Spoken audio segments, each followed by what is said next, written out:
So the other thought I had is that if the problem of a dahlia is that it's so large and dominant, then another way of pairing it up would be, in my view, with something even larger and probably more plain in texture, so the dahlia still remains the main topic of the composition, but something which provides it background where the dahlia is a little less dominant.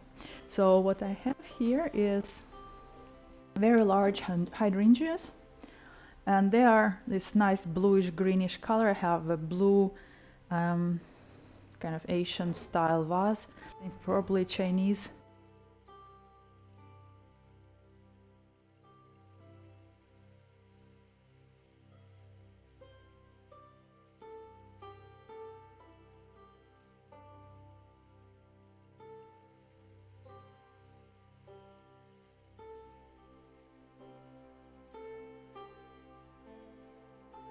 And I want to build a mass out of this. And the mass I like to have in a more interesting shape than just round. So I will try to go a bit like foggy, smoky kind of shape, so it goes from here and builds up. And the smallest hydrangea goes on top to have some direction. And again, hydrangea size you can very easily adjust by just putting a wire at the base. If you need a smaller one at the end, hook it on one side, very light, don't break the little side growth. Those two I want to bring close, so I make a hook on one of them, on this one, and then I just gently go around and bring them together, just like that. And then if I look from the front, it's nothing visible, but it's much more compact.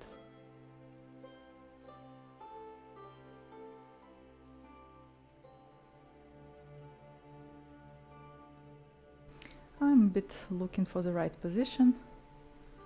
I can actually fix branches to each other as well. For now I'm trying to just go with natural fixing.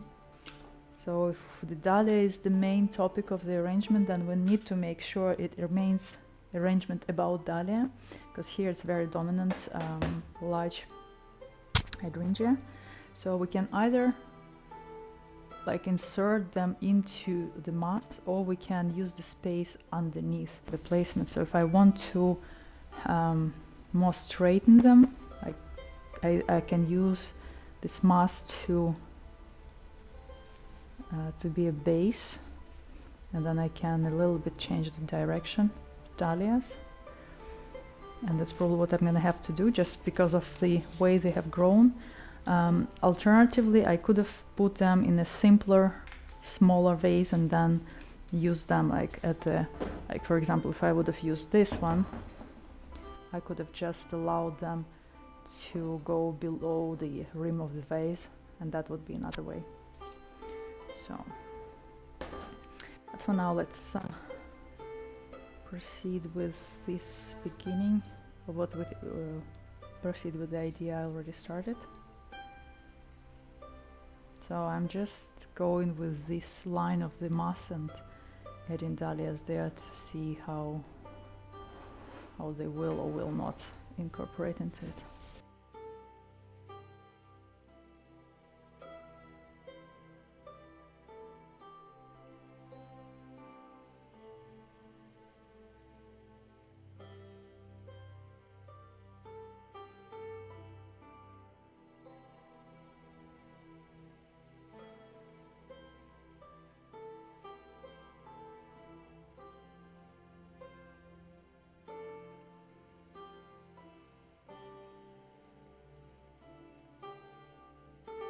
Of course, when there is a large mass, I prefer to have some line in it, and that's something which we picked up in the workshop of Cavana Sensei, one of the leading masters of the Sogetsu school, because line keeps mass alive, keeps it going, and that to me is a very important characteristic. So I have few green stems here. They can stay for a few days without water, so I'll just try to put them in to give a bigger movement to lighten up it actually a little bit, because this is heavy. This is like a really massive mass with a lot of volume in it, and it's a large vase as well, so I'm just add. And then if you have movement going forward, it's always a question, where does this movement start? Like, where did it come from? So it makes sense if you have material which allows this staying outside of water. You can always go with a bit of a downward line, so something here. And with this one, like the length is even allowing to bend it, put it one end in water, and then just use the tip to point the direction. So I try to make it look as if it's the same material, but it's not, and that's just a visual effect of having one line. I need to strengthen it a bit. I don't want to have 2 and 2, so I will have another one on top, just to have like 3 and 2, for example, to have a little bit, it's a subtle thing, but to me that makes a difference.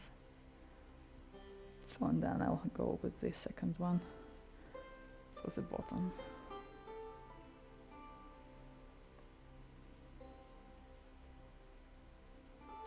So I will take off a bit the ends, try to make them a bit more aligned, and that is the second arrangement, with Dahlia being the center of the attention. So the outcome: mass and line arrangement with Dahlias and hydrangea. Hope you liked it. Let me know by subscribing to the channel and setting notifications, so that I'm sure that next time I post something, you'd be the first one to know. Thank you. Until next time. Bye.